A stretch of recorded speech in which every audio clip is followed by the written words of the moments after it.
This is quite different from the very interesting presentation that you've just heard. We're really very specific. We're a Carberry Housing Association is a small housing association. Really, our involvement in solar is purely a result of our experimenting with systems to provide domestic energy in a more practical, effective, and sort of futuristic way, but also keeping in mind overarching issues like the need to decarbonize, obviously, but also the need to gain some sort of independence, a level of self-sufficiency in supply for the reasons that Arun has actually mentioned there about not being fully dependent on the grid. In Ireland, we've had some recent bad issues with the grid, with prices suddenly spiraling upward when the Ukrainian invasion started. And really, there's a distrust, really, of depending entirely on the grid generally, even though electricity prices might be low at some stages. They could always go up again. They're likely to go up again. So people really would like to be a bit more independent as far as their energy supply. So really, who are we? Carberry Housing Association is it's a small housing association based in a rural area of Ireland. It's an association that we set up ourselves in order to provide social housing for local people. We've ended up working mainly on a program called Mortgages to Rent, which is where people in Cork County can't pay their mortgages. We're able to buy their houses and keep them on as social tenants. And that's the main program that we're actually working with at the moment. We've got 21 houses. We're buying a dozen more, and we're also looking at some new build projects. So we're relatively small. Now, we've always been very keen on the issue of energy, always been top of the agenda, because fuel costs are possibly the next in line, apart from rental, as the sort of cost that people have and the sort of cost that can push people into poverty. In fact, fuel poverty is the term that's usually used, and a very large percentage of people in Ireland are in fuel poverty. All of our tenants are in fuel poverty, according to a study carried out by the University College of Cork. So really, in terms of the sort of income levels that we deal with, you can expect people to be in energy poverty, which means they cannot afford to heat their house affordably within the income that they have, which means that they have to economize in terms of heating, which leads to other problems, potentially health problems, discomfort, and so on. So we began looking initially. We became a sustainable energy community registered with the government body, Sustainable Energy Authority, to look at energy options and to have access to some funding. But we found that the options offered through the mainstream were not really adequate. And they weren't really adequate for two reasons. One, the level of subsidy provided tends to be fairly low. It's about 50% of the cost of major retrofit measures. And now the problem is that usually with retrofit, unless you do a fairly full retrofit, you're not really going to benefit very greatly from it. So just doing the attic isn't going to do you a lot of good unless you do the windows, unless you do the fabric, and so on. I suppose another key problem is what sort of power, what is heating your house. Now, increasingly, in Ireland, people used to use open fires, they used to use stoves, maybe. And now that's all, and gas, of course, that's all being superseded with the effort to decarbonize. For instance, we can no longer get funding for new boilers. So if we have a house that has a gas boiler and the boiler packs up, we can't get any government funding to replace that. And so we either have to pay for it ourselves entirely out of our rental income, or we have to move to heat pumps. Now, we can get subsidy for heat pumps. The only problem with that is that in order to make the heat pumps effectively, we have to retrofit the entire house. And retrofitting the entire house will cost you in the region of 60,000 euros per house. So what seems to be a fairly simple thing, change over to heat pumps, becomes a rather complicated thing, deep retrofit, and then change over to heat pumps, which truly becomes unaffordable. We've only been able to do that operation in a limited number of houses because we've had some additional funding support. And even with those houses that we transferred to heat pumps, we've had problems. Now, what sort of problems? The main problem that we get is ventilation. With existing houses, it's extremely difficult to ventilate. Once you deep retrofit it, it's very difficult to insulate it, to ventilate the insulation you've carried out properly. And what's the result? Mold. So we've had mold outbreaks on a number of houses after retrofit. So after retrofit, spending 40,000, whatever, we then find a mold outbreak due to the lack of proper ventilation. And then we have to spend more money trying to remedy the mold and so on. So really, frankly, heat pumps at the moment, the way it stands, do not seem to us to be a solution for social housing, particularly for social housing based on existing properties where you cannot simply afford to spend that level of funding per house. And there is no subsidy provided to actually meet that. So we started looking for maybe systems that could be less expensive but effective. And that's where we came up on solar. Now, it's not just solar, because obviously the problem with solar, as you all know, is that it produces during the day and doesn't produce during the night, but you need heating during the night, not during the day. So it's a question of how to transfer over the heat that you're making during the day, how to transfer it to nighttime heating. That's really the issue. And we actually were fortunate in being able to join a European project under the Interreg Northwest Europe program called RedWolf, which was actually trying to develop systems based on solar that could provide all domestic power. That is, it could provide heating as well as powering appliances. And the way this is one of the properties, which is the one where it worked best and the one that we usually take as a case study. It's just an ordinary existing house. Now, if we had gone for the heat pump deep retrofit, it would have cost us over 60,000 to do the deep retrofit and then put in the heat pumps.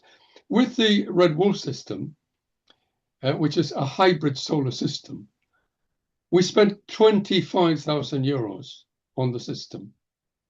Now, the system basically involved the installation of the equipment, which I'll explain later, and some insulation, some essential insulation like attic, like windows, but not deep retrofit. So we brought the property up to a C rating level, if you like, and then installed the solar. Now, the cost of that is obviously much less than the deep retrofit. Now, the solar basically provides the energy for all the appliances and the heating. So you're eliminating your gas bill, you're eliminating your wood, coal expenditure if you had it before, peat, and all that you're left with is the electricity bill. The heating, as you'll see in a minute, is actually provided by storage heaters, but it actually works in a smart way. It's actually managed to generate energy at the right time and to use it to direct it in the right direction in the right way. After the installation of the system, which I'll explain in a minute, we raised this property from a C rating to a B2 rating. Now, a B2 rating is not passive house or anything like that. but it's quite an acceptable level.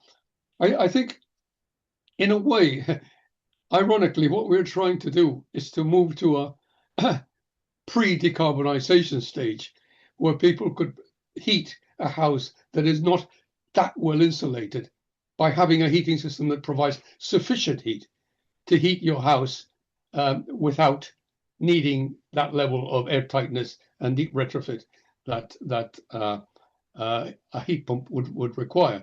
So in a way, we wanted to move to a system that provided as much heat for a comparative cost to what the old fossil fuel systems would have provided, which meant that we could rely on things like natural ventilation. We could rely on the house not being so completely well insulated and airtight, because there would still be enough heat. Now, I suppose the key factor for us, there were two factors really. One is the cost. This is something that we could do.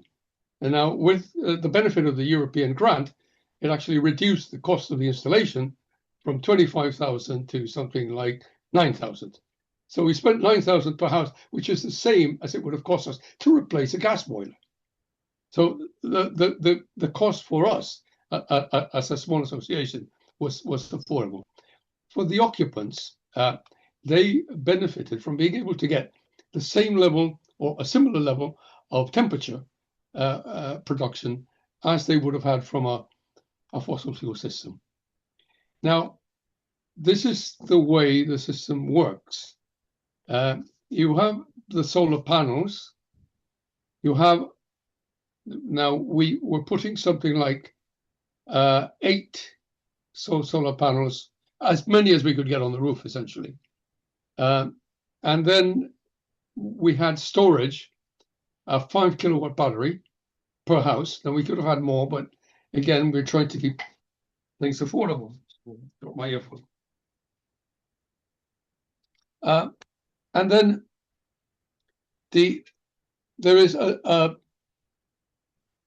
controller that actually directs the energy either towards the grid or towards the battery or towards an immersion heater to heat the water. So really that's where the management comes in. Now the idea with directing excess energy towards the grid is in order to make the financial gain of the 20 cents per kilowatt that you would be paid.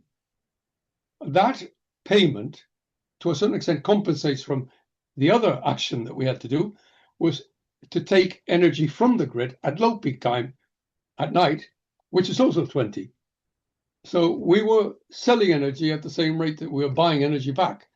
We're buying energy back at night to put it into the heaters and the batteries, if they needed it. Now, the batteries would charge during the day, but if they were short of charge, they might charge during the night as well. The whole magic, if you like, trick of the system is the management of energy from the solar panels and from the grid in order to reduce your cost to a maximum and ensure that you have the energy where you need it, in the appliances, in the battery, or in the immersion heater. The whole system during the time of the project was AI controlled. That is, there was a server that actually got the information at IT Sligo, and there was an algorithm produced on the basis of typical usage. And then that algorithm would then be applied to when each system kept in. So it was actually managed by artificial intelligence. Now, unfortunately, that was suspended when the project came to an end and IT Sligo no longer performed that function. Now we still get the information to a server, but we have to do everything manually. So once the information on generation, on use, and so on is received, somebody from the association has to look at it and say, well, look, you're using too much appliances at the wrong time. Can you not do that? Or you've got a fault. One of the beauties of the system is that it allows us to identify faults in the system, whether there's a faulty appliance, which is consuming too much energy, or maybe the solar panels stop working, or whatever. We can identify that on an interface, and the user can also identify it. Now, this is obviously another step and an ideal if people could actually manage their own energy. We found it's difficult for people to really take that on board, and we find that the association has to keep a management overview of the energy use to make sure that users don't get it wrong, essentially, maybe switch their heaters on at the wrong time, or for too long, or too high a temperature, and so on. So it requires, if you like, an oversight by the association, but there is the possibility of users being able to manage the whole system themselves. Now, the benefits we see, okay, you've got affordable, and I say affordable now, during summer, prices are very, very low. The whole house is being run on energy, but you're not using heating, so the prices are very, very low. And you're producing a lot of energy, which is fed back into the grid and helps to further reduce your cost. During winter, the situation is a bit different because you're not producing that much energy, or you're not producing any from the panel. So you're basically drawing your heating, and possibly some of you use, at a nighttime rate from the grid. Now, we find that even with that, the bills are not that different from what the electricity would have been previously, before the system was put in. So even then, it's compensated for, if you like, by summer. There are possibly ways that you could mitigate this, which we'd like to look into in future, such as having a district system that basically evened out the use over several houses, or indeed by having other forms of generation, for example, wind. Now, obviously, there is a potential resistance to wind, although in Ireland, you're allowed to build a small wind turbine in your back garden without planning. There has been a suggestion that we could actually have blades in the ridge of the roof that actually rotate and provide energy. Now, this would have the advantage of generating when there is no sun, but there is wind. We feel it's very positive to have a manageable energy system. That is something where the association or residents eventually could actually manage what they were generating, what they were using it for, what the best ways of saving were, and so on and so forth. Because of the relatively low cost, this is a very replicable system in comparison to installations that are being made. One point that I make, obviously, if you were then prepared to come in and deep retrofit the house anyway, you could even reduce the low cost during winter by doing that. But I mean, we're not actually considering that option at the moment because we couldn't afford it. But we think that the principle of this kind of system that's actually converting solar energy into a full domestic power has great potential. This is what I said earlier, that we actually have a 25-cent feed-in rate during the day, and then we have a 20% draw-out rate during the night at low peak. So there's a slight benefit there in terms of what you're selling or what you're buying back. This is an example of a summertime bill. So you can see it's 220 euros. Now, I don't know what sort of bills you have elsewhere. We do not have cheap energy by any means. The normal bill for a house without this sort of system might be 600 per period. So this is a fairly low bill. We haven't. We're an association and not a research agency. We haven't done a thorough analysis of costs. Perhaps it's something that we should do in future in order to gauge in order to be able to benchmark the advantage of the system. Here you have an example of what the system looks like.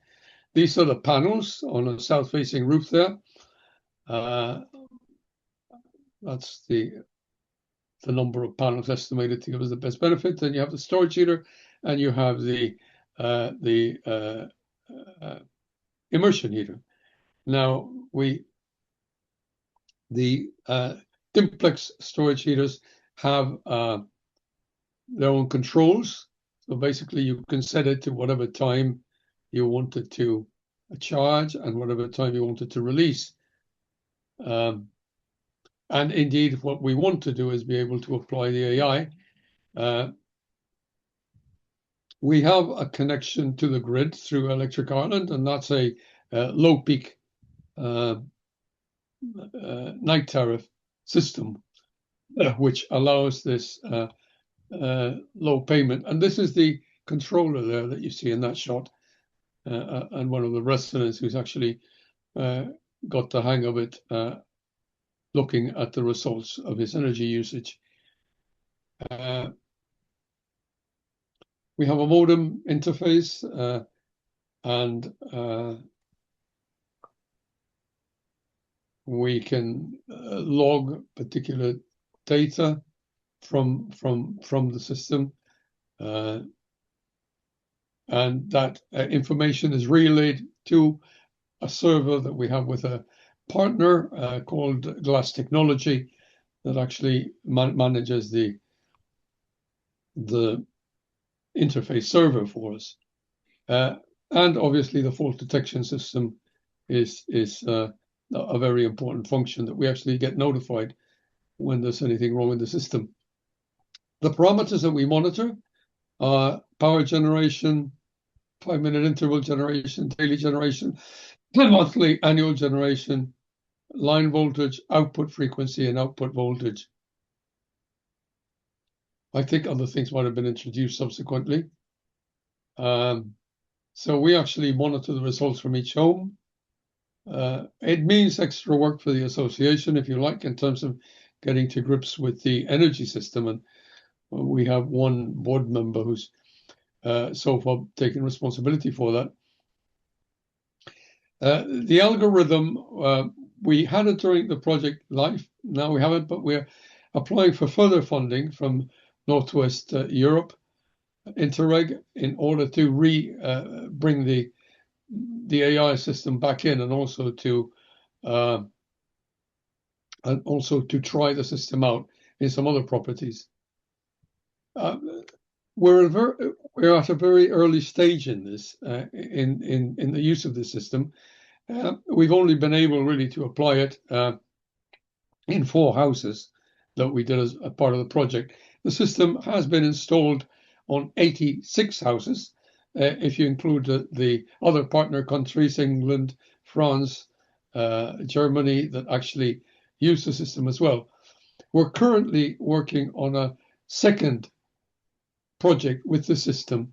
It's called RedWolves, and it's been approved to stage 1 on Interreg Northwest Europe.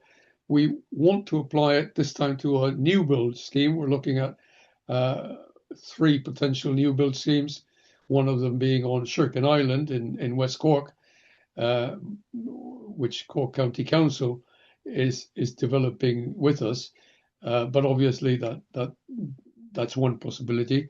There's a couple of other schemes that we're looking at, one in East Cork, Passage West, and one in North Cork in Rathcoole, that could likewise be possible for the system if it's approved.